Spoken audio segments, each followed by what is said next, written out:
Recordemos pues la indicación de la activación de las cámaras. Carlita, gracias. Maggie, gracias. Es requisito, según las conclusiones de los padres de familia, la activación de la cámara, por favor. Activamos la cámara.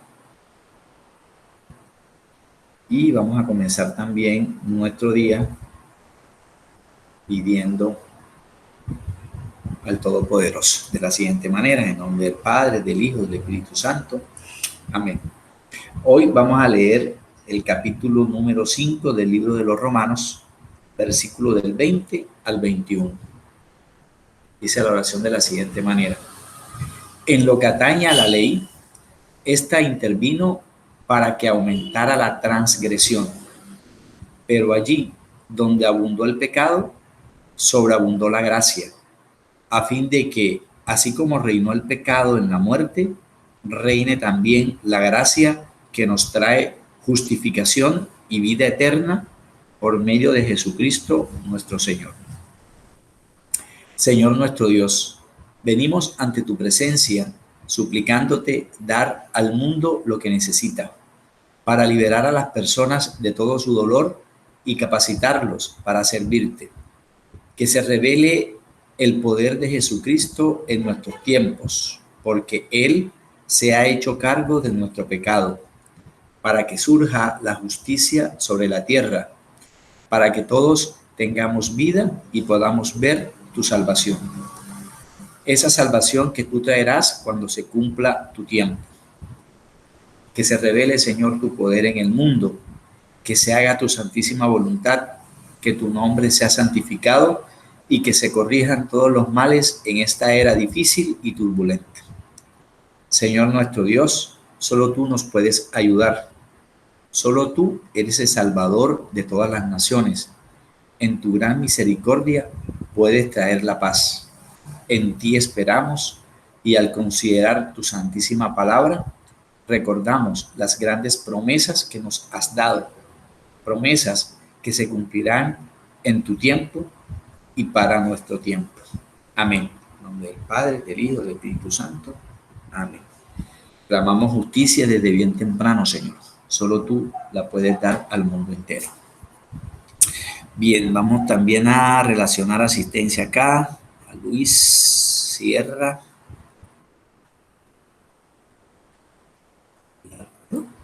Luis Eduardo.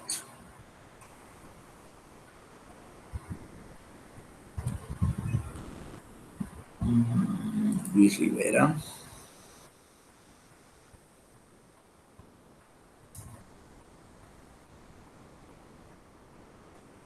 Álvarez Andrés. Me equivoqué aquí.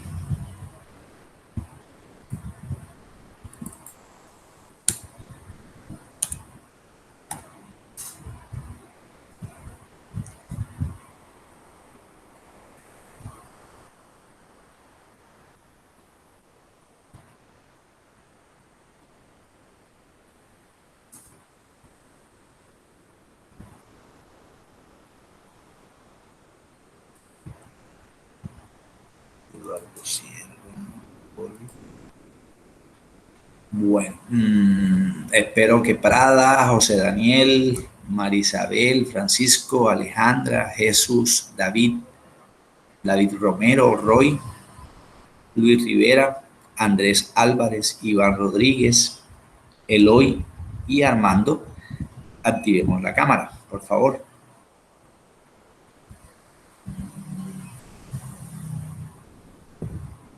Segunda vez. Gracias, Francisco.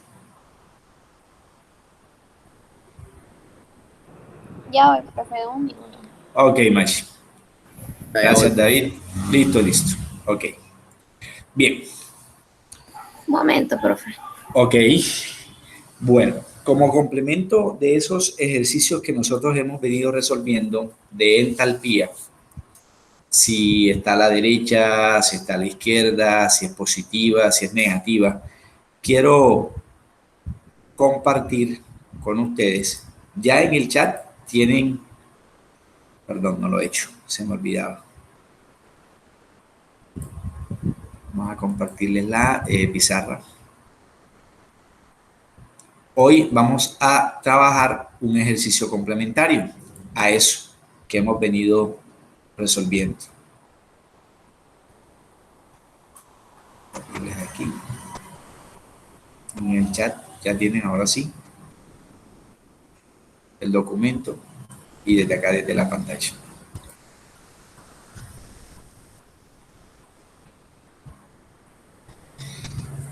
Pero antes de esos ejercicios para los cuales necesitamos una calculadora sencillita, no es necesaria esas calculadoras sofisticadas por ahora.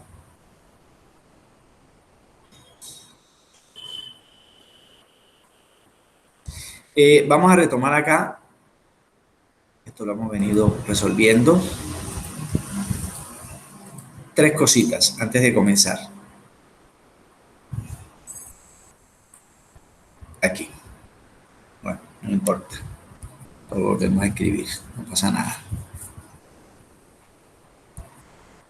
Como complemento a la entalpía, que sería dos posibilidades, que el proceso esté, según esto, exotérmicamente, esté a la izquierda, dado caso R sea mayor, o a la derecha, dado caso el producto sea el mayor. Recuerden que analizamos, entre otras cosas, un segundito, estas tablitas y estas gráficas. Si en una gráfica nos llegaran a preguntar o nos propusieran algunos interrogantes sobre esto, simplemente yo comparo la abertura o las dimensiones entre reactivos y productos. Eso me va a guiar para saber si la entalpía o es positiva o es negativa.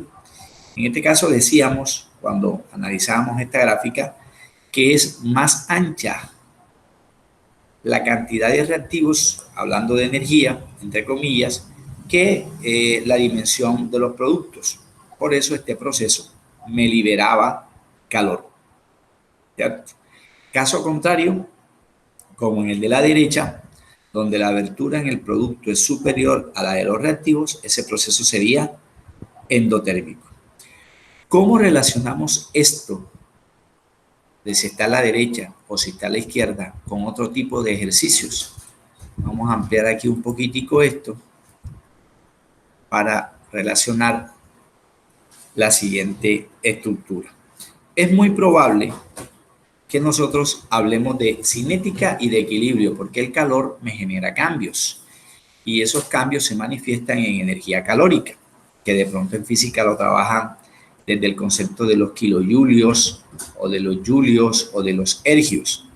Acá nosotros vamos a relacionar ese concepto de calor, teniendo en cuenta el movimiento, con el concepto del desplazamiento, pero hablando de una velocidad de reacción que habíamos convenido en abreviar como V sub R. Siempre que nos mencionan el término velocidad, yo pienso en desplazamiento. Y sería sencillo mirar cuál es el punto B si arrancamos de un punto A. En física me hablan de que la velocidad puede ser de 100, de 200, de 80 kilómetros por hora y es una magnitud macroscópica. Pero hablar de esas magnitudes de velocidad en un proceso que yo no alcanzo a dimensionar a nivel de una reacción es mucho más complejo. Por eso vamos a hablar de sistemas. Todo sistema en equilibrio debe estar cerrado, porque entendemos que al aumentar la velocidad y al aumentar la temperatura, es muy probable que una sustancia líquida con el tiempo pues se convierta en un gas.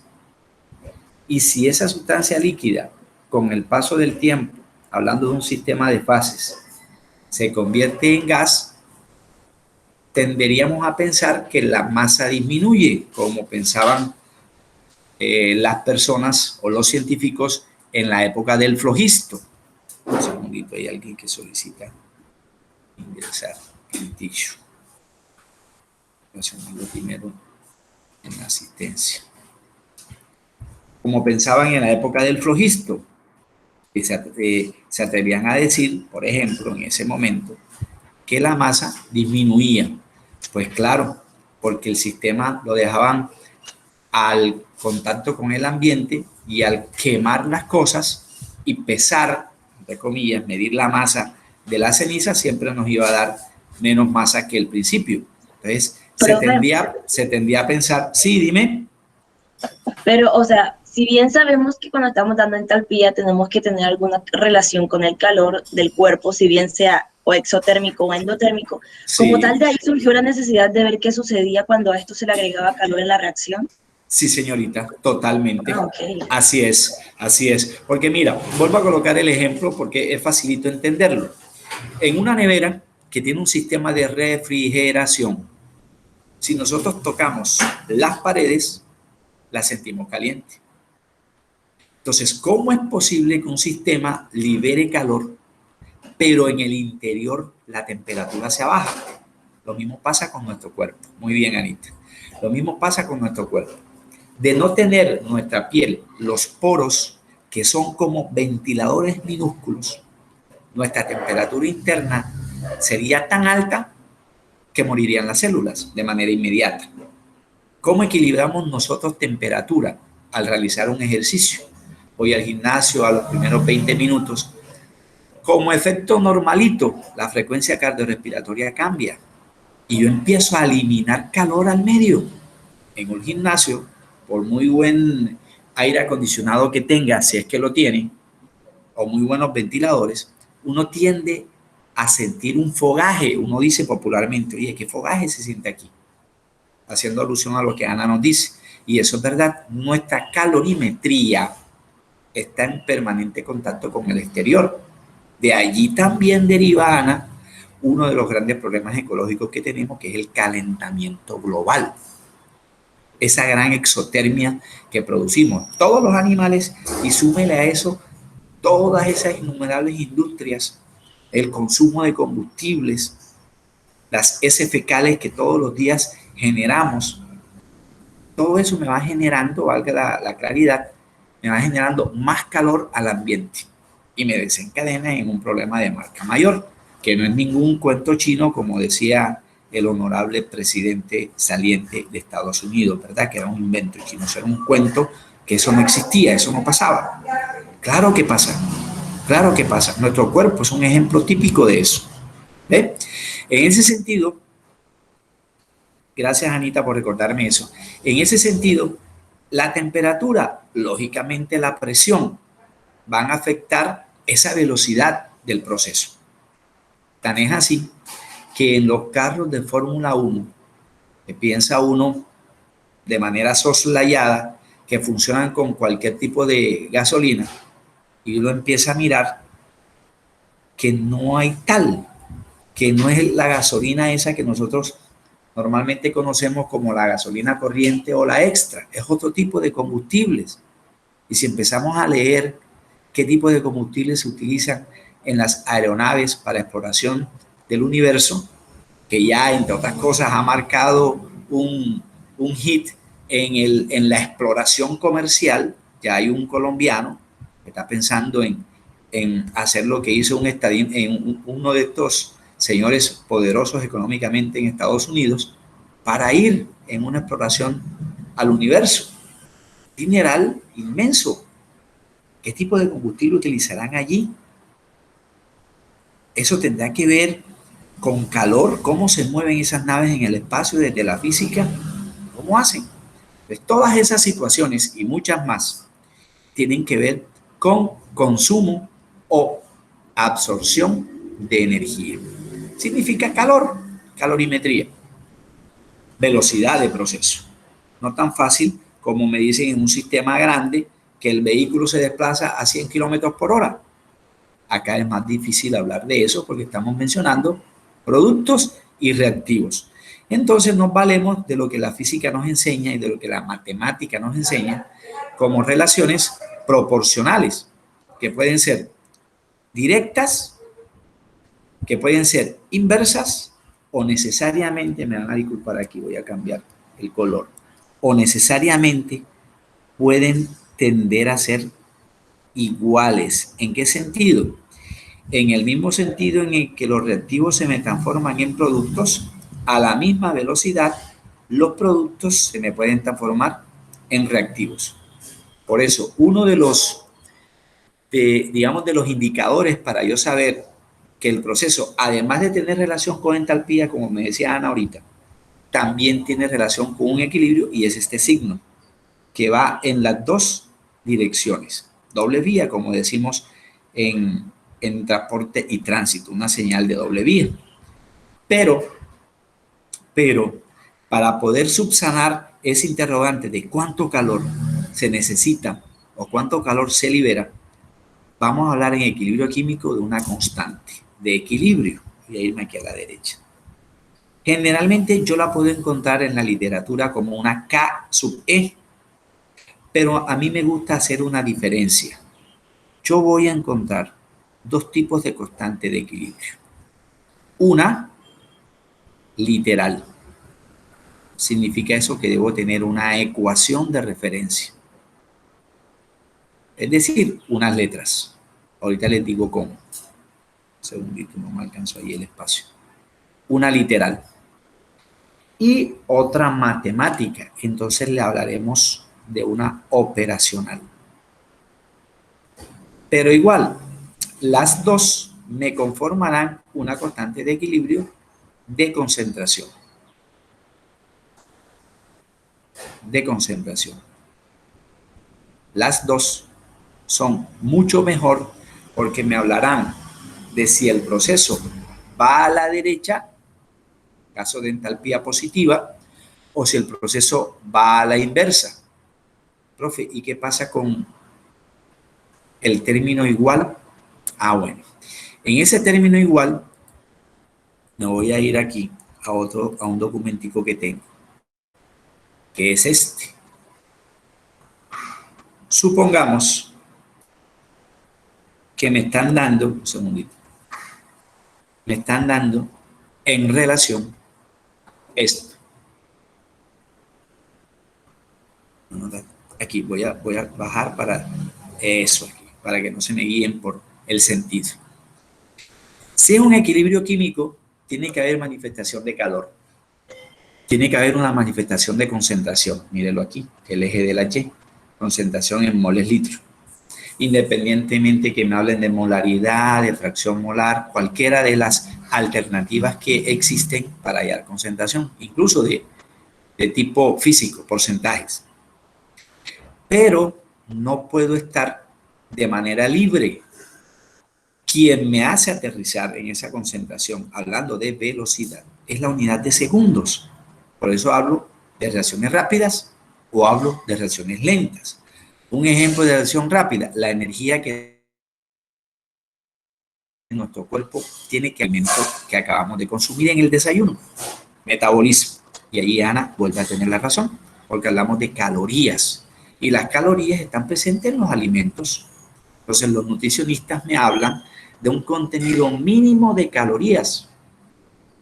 Y voy a un gimnasio cuando esas calorías superan lo que yo necesito o para mantenerme en salud, para mantenerme en un equilibrio orgánico, que lo que yo consuma en realidad sea lo que necesite, ¿verdad? Y no tener problemas de sobrepeso que me desencadenarán probablemente en problemas de diabetes, en fin, de arteriosclerosis, de estas cosas. Profe, Sí, una pregunta. sí. De pronto eso de las calorías y eso no tiende a ver con de pronto lo que se llama, creo, superávit calórico, déficit calórico, donde las calorías que ingresan al cuerpo en caso de un superávit deben ser mayores a las que nosotros de pronto quemamos en un gimnasio. Pero Total. en caso tal una persona quiera bajar de peso, lo que hace es consumir menos calorías.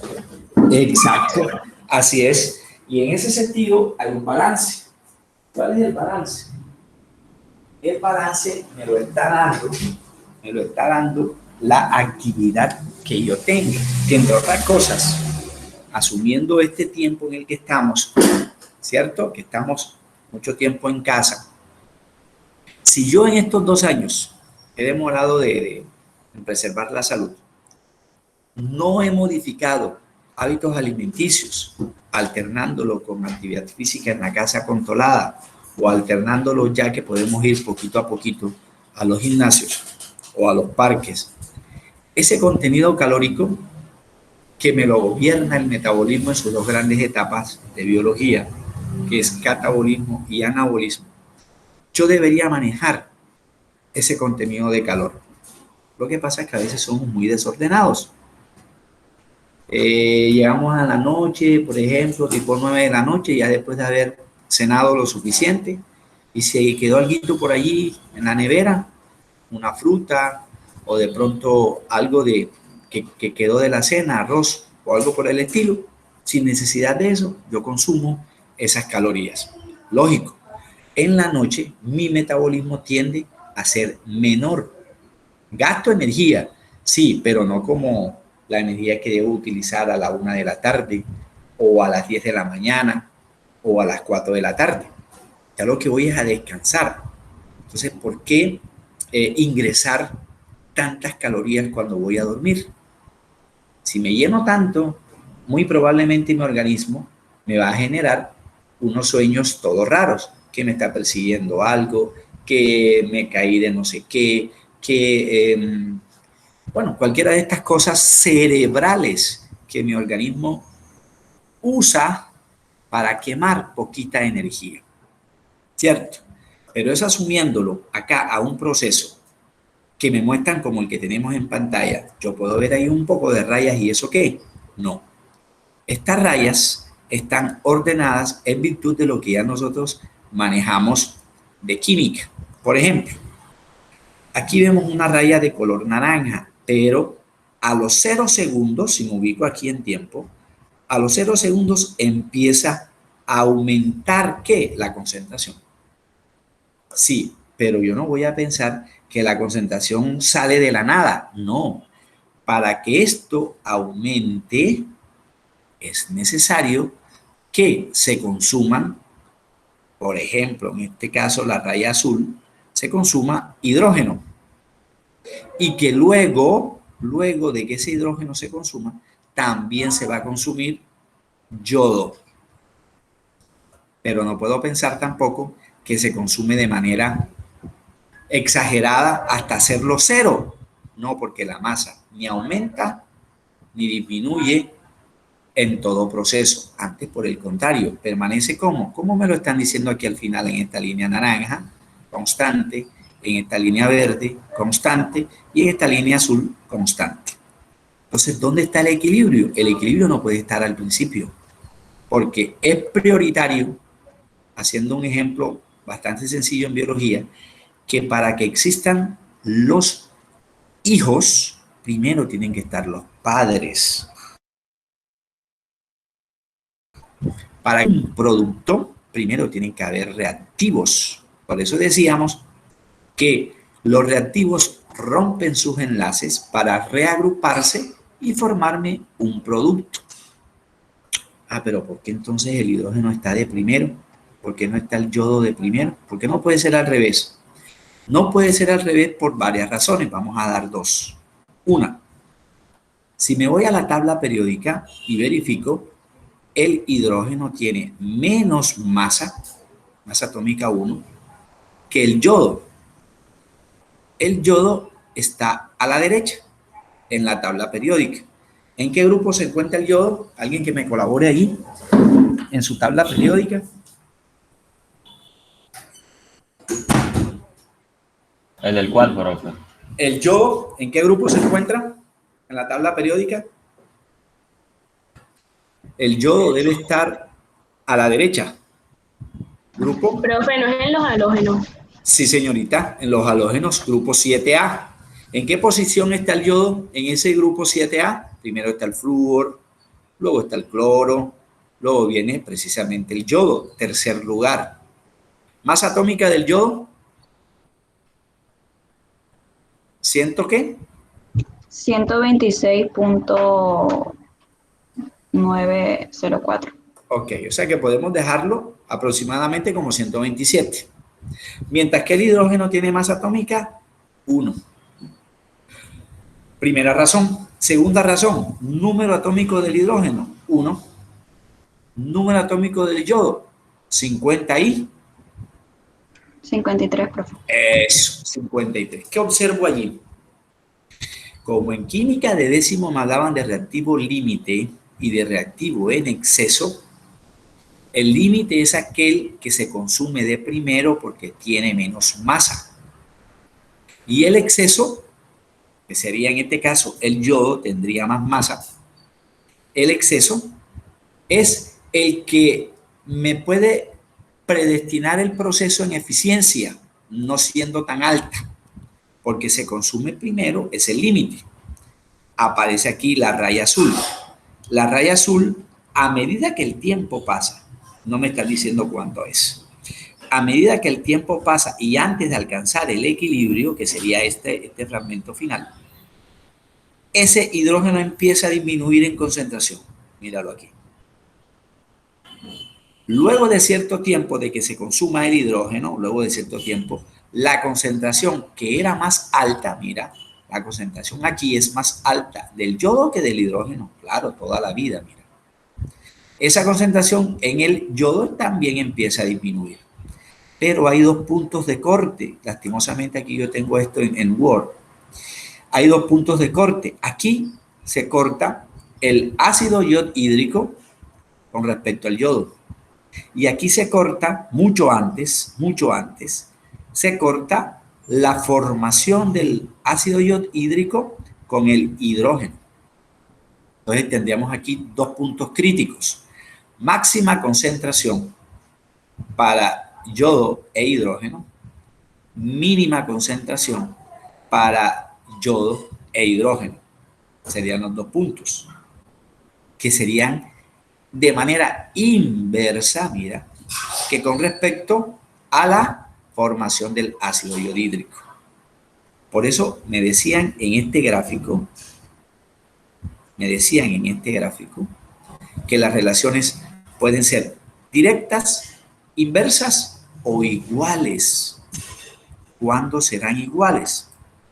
Serán iguales y seguirán siendo iguales en cualquiera de estos tres casos que vamos a encontrar. ¿Qué casos puedo encontrar? Que además de que la entalpía sea negativa o positiva, voy a encontrar que esa constante de equilibrio para hallar concentraciones y demás pueden tener cualquiera de estos tres momentos, pero uno solo, no pueden tener los tres. O es aproximadamente igual a 1, eso sería lo ideal, cuando los reactivos en concentración sean similares a los productos. Eso es lo que significa que el equilibrio tienda a ser igual a 1. ¿Se acuerdan del resultado de fracciones molares? Voy a irme aquí al chat. ¿Qué decíamos nosotros que era el resultado de la sumatoria de las fracciones molares? ¿Recuerdan eso? ¿Cuánto era ese resultado? Si yo tengo una torta de Milky Way para el cumpleaños, invito a 8 personas, significa que voy a partir la torta en 8 pedacitos, 8 fracciones. Pero no fue ninguno, desafortunadamente. ¿Cuántos pedazos me quedan? Si no he compartido esa torta con ninguno, pues me van a quedar los mismos 8 pedazos. Si sumo todos los 8 pedazos, me da una torta entera. Profe, si la torta es de 24, sumo todas las 24 fracciones y me va a dar una torta. La sumatoria de las fracciones es igual o aproximadamente igual a 1. En ese sentido, aquí me dicen, me lo vuelven a recordar, que si es igual o aproximadamente igual a 1, tiene este significado. Las concentraciones de reactivos y productos son similares. Si está por encima de 1, es muy grande, algo tiene que pasar. ¿Y qué pasa? Que el producto, mira lo que me dicen aquí, que el producto supera al reactivo. Sería esta gráfica de la izquierda. Y esta gráfica de la izquierda, ¡prum!, me lleva a qué tipo de entalpía? Entalpía de proceso endotérmico, donde P está por encima de R. Cuando la constante supera a la unidad. ¿Se puede dar? Sí se puede dar. ¿Y por qué? Porque las masas no van a ser iguales en reactivos con respecto a productos. No me vayan a malinterpretar cuando digo eso. La masa del yodo, la masa atómica del yodo es casi 127. En cambio, la masa atómica del hidrógeno es 1. Esas masas no son iguales. Pero si las sumo, me va a dar un número que tiene que ser exactamente igual a los reactivos. Ahí está el complemento. Cuando supera a la unidad. El proceso es endotérmico. Entonces aquí me dicen que progresa hasta que prácticamente se agota alguno. ¿Cuál se agotará? El límite. ¿Cuál se agotará? El que esté en menor cantidad. ¿Cuál se agotará? El que tenga menos moles. Eso lo vamos a complementar según la estequiometría de décimo. Me sirve para complementarla ahora. Pero si es superior, puede ser inferior. Sí, tercer caso. Si es muy pequeña, pues ocurrirá lo contrario. Si es muy grande, está a la derecha, muy pequeña, estará a la izquierda. Míralo aquí. Y si está a la izquierda, ¿quién está por encima? R con respecto a P. R con respecto a P. La reacción está muy desplazada hacia los reactivos. Apenas se forman productos. Significa que el exceso, el reactivo en exceso, es el que va a generar poca formación de productos. ¿Sí ves? Poca formación de productos. Si es igual, mira lo que sucede aquí. Entonces usted me dirá, pero profe, si yo comparo la gráfica del centro con la de la derecha, R está por encima de P. Yo te diría sí, tienes toda la razón. R está por encima de P, pero mira la diferencia que hay aquí de diámetro. ¿Qué me significa eso? Diferencia de concentración. En cambio, a esta diferencia de concentración es muy grande acá. Es muy grande acá. Aquí es muy pequeñita. ¿Verdad? Profe, dejemos de hablar tanto y vamos a un ejercicio. Listo. Vamos a proponer un ejercicio para complementar esto. Me encontré un ejercicio sencillo, teniendo en cuenta esto. Ya lo vamos a comprobar. Mira que de esto habíamos hablado ya. Cuando estaba a la derecha, cuando estaba a la izquierda, cuando podían ser iguales, cómo hallar. Mira que ya eso lo habíamos dicho. Y aquí vamos a aterrizar esa literatura a situaciones como esta. Encuentro esa situación. El monóxido de carbono puede reaccionar con vapor de agua, según la siguiente ecuación. Jamás debo partir de supuestos. No es que si me la dan bien y si no me la dan tan bien, no. Deben darme siempre una ecuación. Segundo, si me hablan de equilibrio, debo buscar el signo de equilibrio. Míralo aquí, voy a chulearlo. Míralo ahí. Ese es el signo de equilibrio. Voy a ampliar un poquito. Ahí está el signo de equilibrio. Segundo, reviso que R sea igual a P por tanteo. Un carbono a la izquierda, un carbono a la derecha. No hay problema. 2 hidrógenos a la izquierda, 2 hidrógenos a la derecha. No hay problema. Un oxígeno en el monóxido y un oxígeno en el agua me dan 2. Aquí hay 2. Listo. Es una ecuación y está en equilibrio, profe. ¿Y esa G qué significa? Bueno, cuando las ecuaciones de equilibrio son de equilibrio, tienen que darme los estados naturales de las sustancias, expresado con abreviaturas. G significa gas, en vapor de agua, gas y gas. Aprovecho esta situación para lo siguiente. Observamos que todos los estados se encuentran de la misma manera. Entonces yo voy a agregar aquí algo. Además de que esa ecuación es de equilibrio, el equilibrio es homogéneo. Razón, la situación sucede en los mismos estados materiales. ¿Y eso es importante? Sí, porque usted sabe que la densidad de los estados materiales, un segundito, no me alcanzo aquí el espacio, es diferente, homogénea. Es un equilibrio homogéneo en virtud de que los estados materiales son iguales. El agua líquida tiene una densidad muy diferente al agua sólida, ¿verdad? El vapor de dióxido de carbono es muy distinta a su densidad al hielo seco, que se utiliza para algunas cosas, por ejemplo, en discotecas. Por ejemplo, para preservar helados y otras cosas más. Pasado eso, sí, ok, es equilibrio, es ecuación correcta y además es homogénea. Renglón seguido me dice, mira, el recipiente es cerrado, por lo tanto, eso está contemplado dentro de las condiciones de un equilibrio, que el sistema sea herméticamente cerrado para que no exista la idea de pensar que las masas cambian. Contiene inicialmente, esta palabra es clave, inicialmente, ya aquí me hablan de concentración, mire, un mol de monóxido y un mol de agua. No me dicen cuánto hay de producto, eso lo vamos a deducir ahorita. Se calienta, aquí está a temperatura, deben decirme cuál es la temperatura. Se calienta hasta conseguir 1000 grados Celsius. Imagínate, si el agua evapora a 100, aquí me están diciendo que la temperatura es de 1000. Imagínate la presión.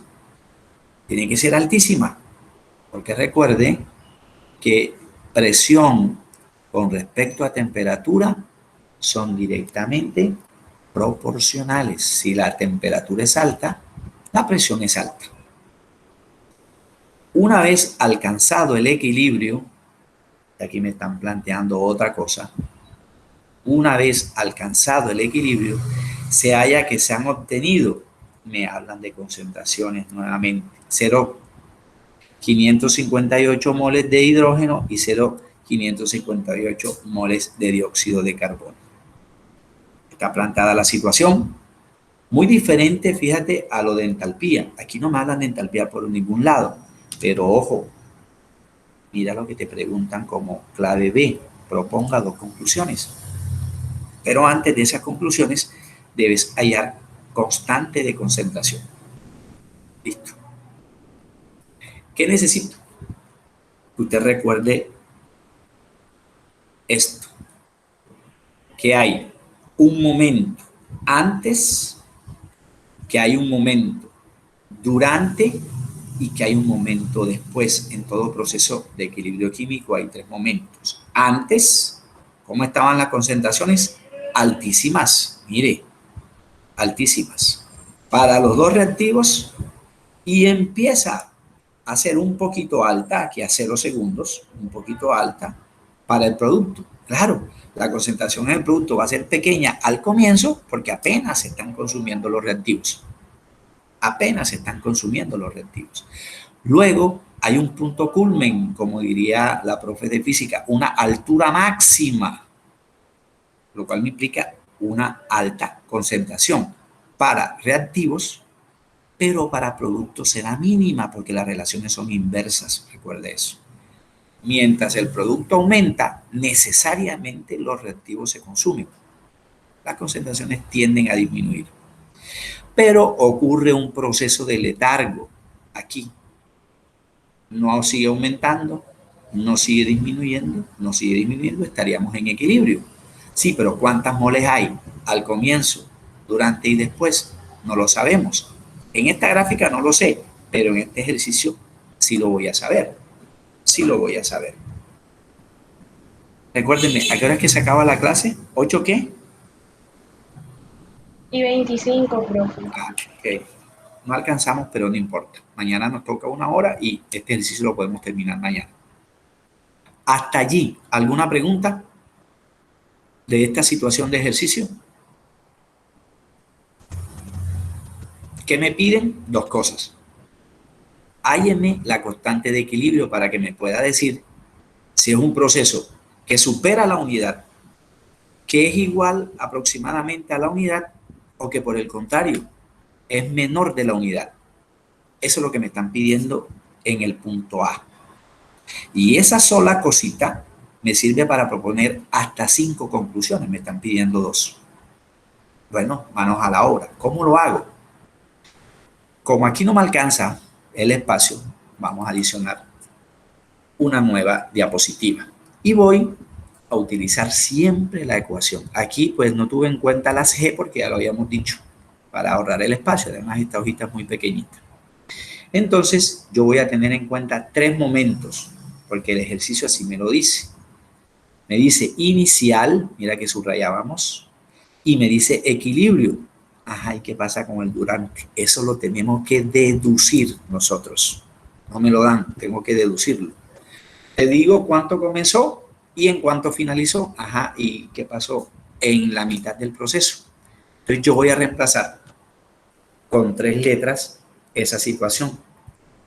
El inicio,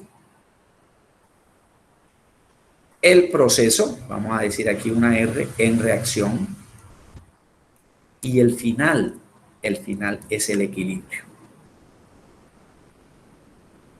Vale, esta línea es para el inicio, esto es en reacción, que me sirve, y esto va a ser el equilibrio. Entonces, esos 3 momentos voy a sacar los datos de lo que me da la situación. ¿Cuánto teníamos al comienzo? 1 mol de monóxido y 1 mol de agua. Lo escribo aquí. 1 mol de monóxido, 1 mol de agua. ¿Me dicen cuánto hay de hidrógeno? No. Voy a colocar aquí un asterisco. No me lo dan. ¿Me dicen cuánto hay de monóxido? No. No me lo dan. Me regreso al texto. ¿Me dice qué pasa durante el proceso? No. Solo me dicen que se forma, obtenido, míralo, 0.558. Entonces yo voy y escribo ese número aquí, en E, que significa equilibrio. 0.558 para el hidrógeno, que es P de producto, y 0.558 para el dióxido de carbono, que es el segundo producto. Aquí todavía yo no puedo decir cuál es el reactivo límite ni cuál es el exceso.